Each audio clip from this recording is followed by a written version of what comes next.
The Little Red Riding Hood. Once upon a time there was a dear little girl who was loved by everyone who looked at her, but most of all by her grandmother, and there was nothing that she would not have given to the child. Once she gave her a little cap of red velvet, which suited her so well that she would never wear anything else.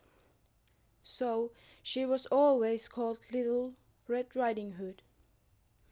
One day her mother said to her, "Come, Little Red Riding Hood, there is a piece of cake and a bottle of wine. Take them to your grandmother. She is ill and weak, and they will do her good. Set out before it gets hot, and when you are going, walk nicely and quietly, and do not run off the path, or you may fall and break the bottle. And then your grandmother will get nothing. And when you go into her room, don't forget to say good morning, and don't peep into every corner before you do it." "I will take great care," said Little Red Riding Hood to her mother, and gave her hand on it. The grandmother lived out in the wood, half league from the village, and just as Little Red Riding Hood entered the wood, a wolf met her. Little Red Riding Hood did not know what a wicked creature he was, and was not at all afraid of him. "Good day, Little Red Riding Hood," said he. "Thank you kindly, Wolf." "Whither always so early, Little Red Riding Hood?" "To my grandmother's." "What have you got in your apron?" "Cake and wine.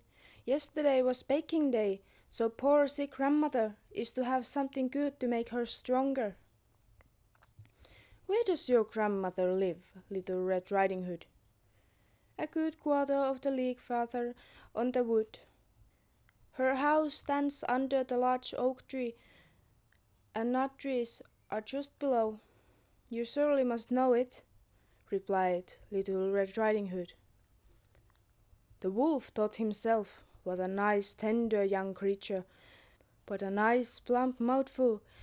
She will be better to eat than the old woman. I must act craftily so as to catch both.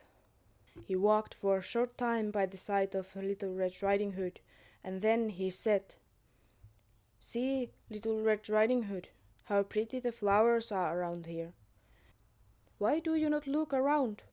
I believe, too, that you not hear how sweetly the birds are singing. You walk gravely along as if you were going to school, while everything else out here in the wood is merry."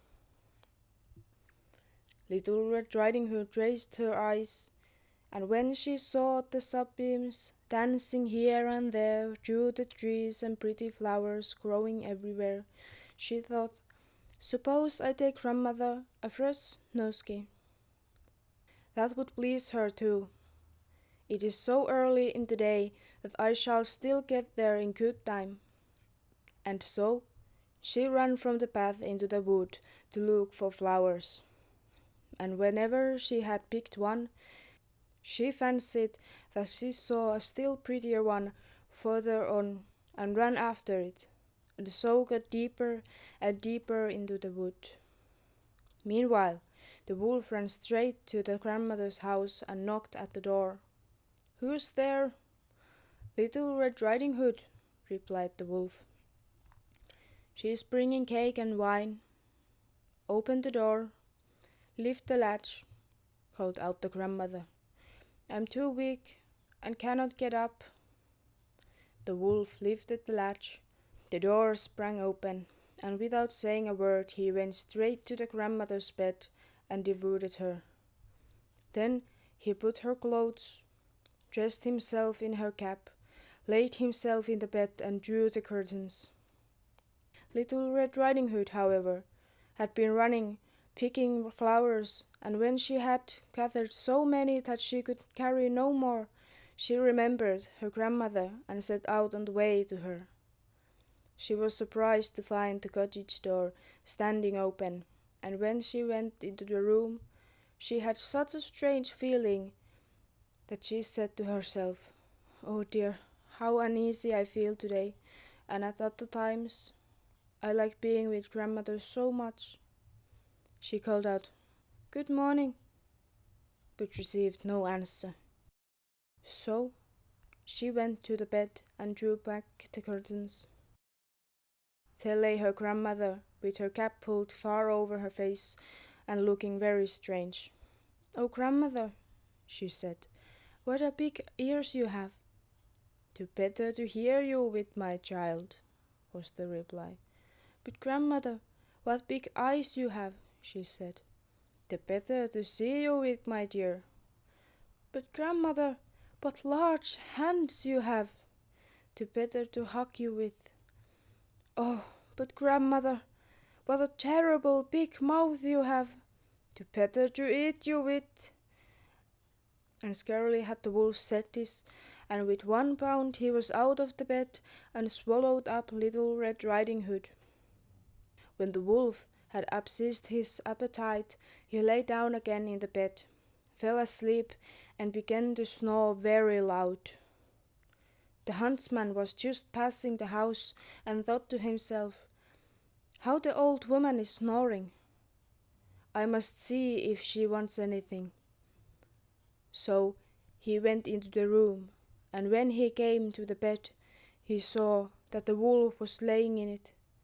"Do I find you here, you old sinner?" he said.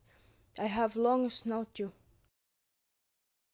Then, just as he was going to fire at him, it occurred to him that the wolf might have devoured the grandmother, and that she might still be saved. So he did not fire, but took a pair of scissors and began to cut open the stomach of the sleeping wolf.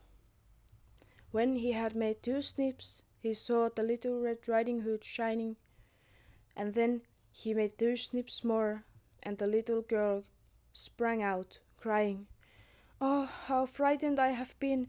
How dark it was inside the wolf!" And after that, the aged grandmother came out alive also, but scarcely able to breathe.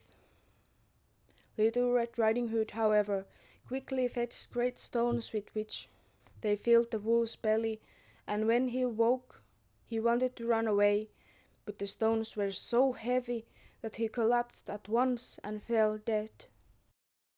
Then all 3 were delighted. The huntsman drew off the wolf's skin and went home with it. The grandmother ate the cake and drank the wine which Little Red Riding Hood had brought her, and divided, but Little Red Riding Hood thought to herself, "As long as I live, I will never by myself leave the path to run into the wood, when my mother has forbidden me to do so." It is also related that once, when Little Red Riding Hood was again taking cakes to the old grandmother, another wolf spoke to her and tried to entice her from the path.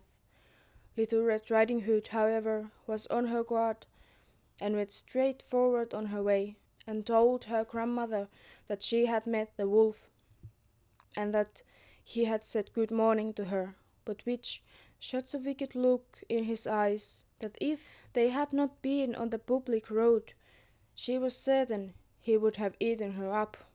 "Well," said the grandmother, "we will shut the door, that he may not come in." Soon afterwards the wolf knocked, and cried, "Open the door, grandmother. I'm Little Red Riding Hood, and I'm bringing you some cakes." But they did not speak or open the door, so the grey bird stole twice and thrice around the house, and at last jumped on the roof, intending to wait until Little Red Riding Hood went home in the evening, and then to steal after her and devour her in the darkness. But grandmother saw what was in his thoughts.